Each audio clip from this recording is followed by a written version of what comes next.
Summit Chicago 2017, Saturday, November 11th, featuring Dinesh D'Souza and Oliver North. Tickets on sale now at freedomsummitchicago.com. Dan and Amy, it's an exciting time in K-12 reform around the nation. It's even come to Illinois thanks to the tax credit scholarships that were included in the recently passed school funding deal. And one of the kind of leading lights of school reform nationally is a woman out of New York named Eva Moskowitz.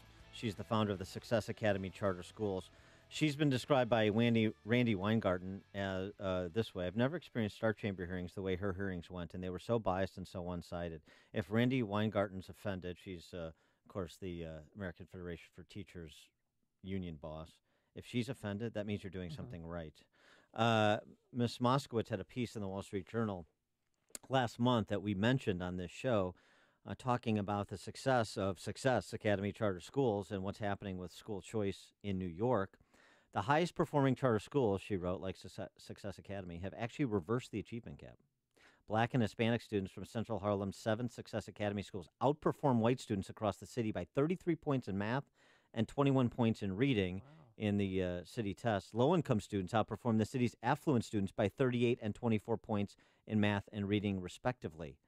So it sounds like she has a model that should be scaled and replicated and extended around the country.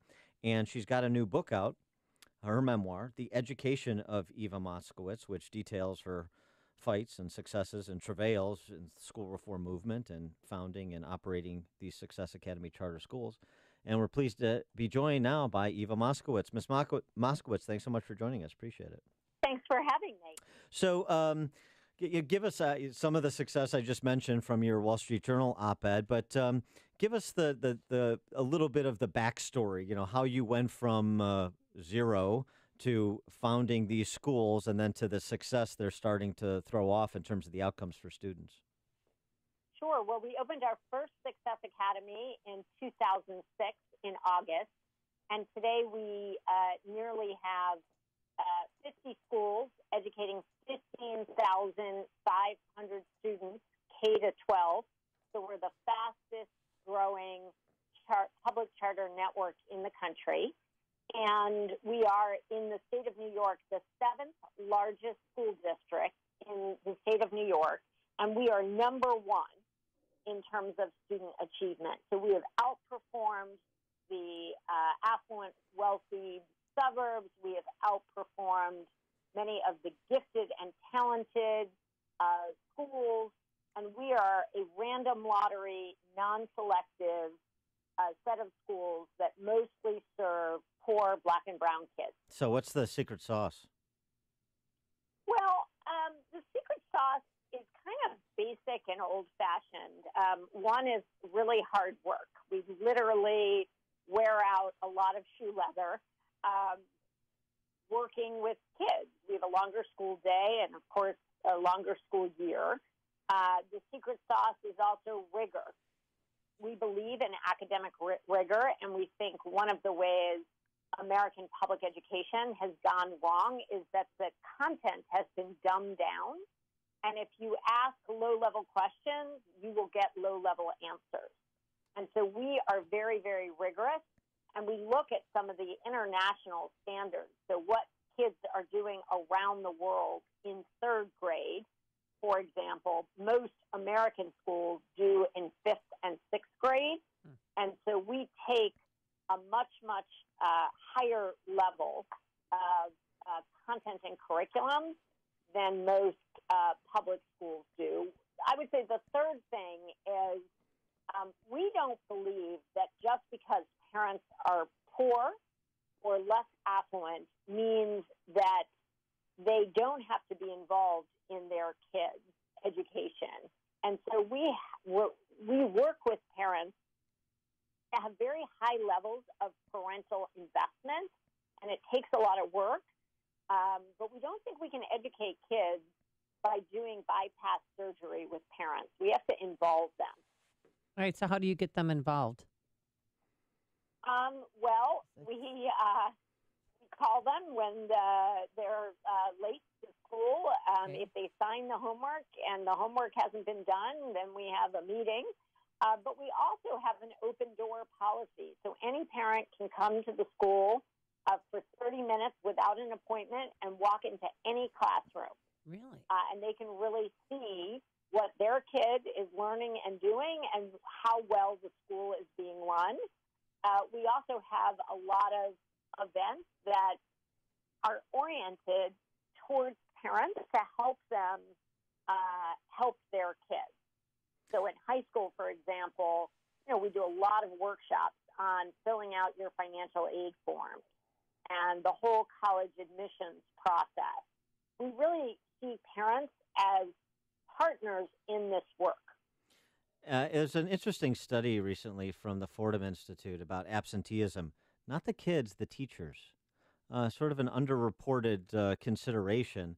They find that 34 of the 35 states with sizable charter school sectors, and in each of the 10 largest cities in the country, teachers in traditional public schools are more likely to be chronically absent than teachers in charters. In fact, for example, in 8 states plus D.C., traditional public school teachers are at least 4 times as likely to be chronically absent as their charter school peers.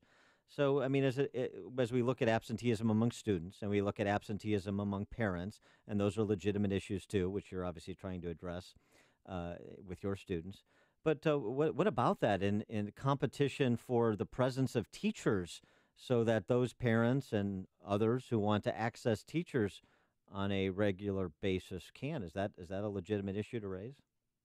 Yeah, I think it is a legitimate issue, and I think there are a lot of issues in addition to absenteeism in terms of general professionalism that we charters have much more freedom and to, hire and part ways and to demand, a certain level of professionalism.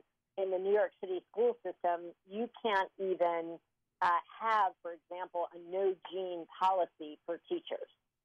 We mandate that, our male teachers wear ties and that, female teachers are professionally dressed, and jeans with holes in them are not, in our minds, professionally dressed. And one of the things I talk about in the book is sort of the broken district system, and I'm not saying every school in America is broken.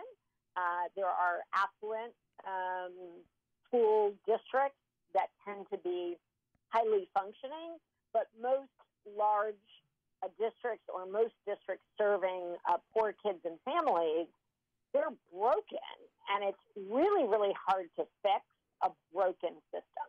And it's interesting, too, like in Chicago, you have charter schools oversubscribed by some 20,000 families, right? So demand tells you something, number one, about engagement of not necessarily wealthy parents or parent in their children's lives, that they want to be on the list for the better schools, that they're looking for options.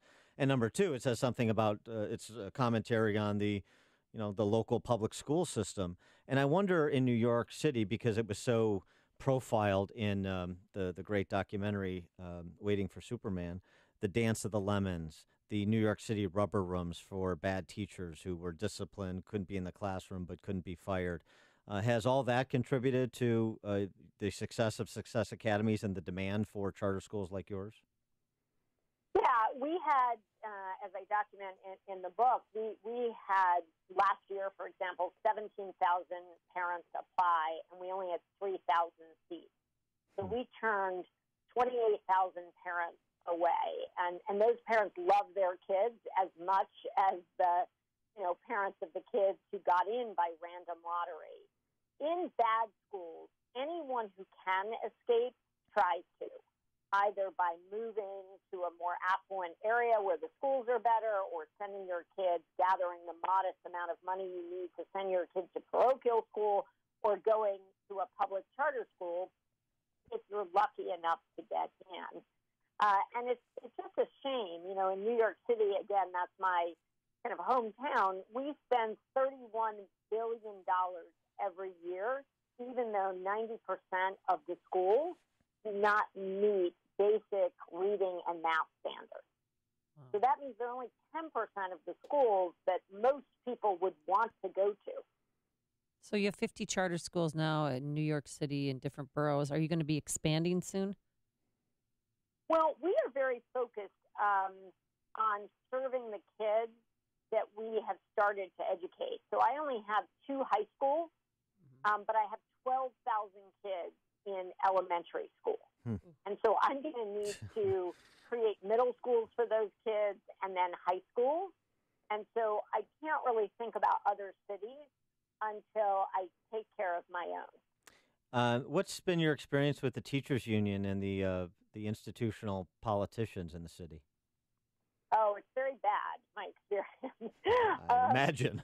So they don't like me very much, and it's going on sort of almost 2 decades. One, when I was an elected official and chairwoman of the Education Committee, I dared to look at the teachers union contract and held hearings on what it said and what it meant for teaching and learning.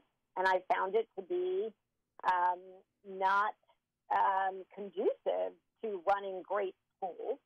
That doesn't mean that teachers shouldn't be paid a fair wage and shouldn't get generous benefits, but all of the work rules surrounding the teachers union contract, I couldn't run a great school if I was living under those constraints. Now they've also, I think, because success is success, threatens the system. There's sort of a narrative that goes, poverty, there's something wrong with the children. That's sort of been the narrative. And of course, there's nothing wrong with the children and everything wrong with the system. And our success proves that there's a broken system. And so every year they try and put me 6 feet under. Yeah, it's the conversation we have in Chicago, as you can imagine, all the time. It's a system problem. It's not that there aren't good teachers. It's not that there aren't families that care. It's a system that we cannot functionally produce what you want it to produce. It's just incapable of it. And so it's system change that's required. It is. And I'm a believer in parent choice because we're now going on, a half a century of reforms of the district. And I think it's been similar in Chicago, where you have a new chancellor and you have a new program and everybody gets very hopeful. And yet you kind of end in the same place that you started. And I just think we have to put power in the hands of parents to decide what is their best option. It doesn't make sense to me that we would believe in options in, all these other sectors, whether it's purchasing a home or renting an apartment or selecting, where you're going to shop or healthcare or any number of areas. But somehow there's a monopoly in public education, and you must go to the school that government assigns you to, whether it is failing or not. That doesn't make sense to me. Me neither. She is Eva Moskowitz. The memoir, the book, The Education of Eva Moskowitz, the founder of Success Academy Charter Schools in New York. Could talk to you for hours on this topic. This is good stuff. Eva Moskowitz, thanks so much for joining us. Good luck with the book and continued success with the schools. Thank you so much. And she joined us on our turnkey.pro answer line. You're listening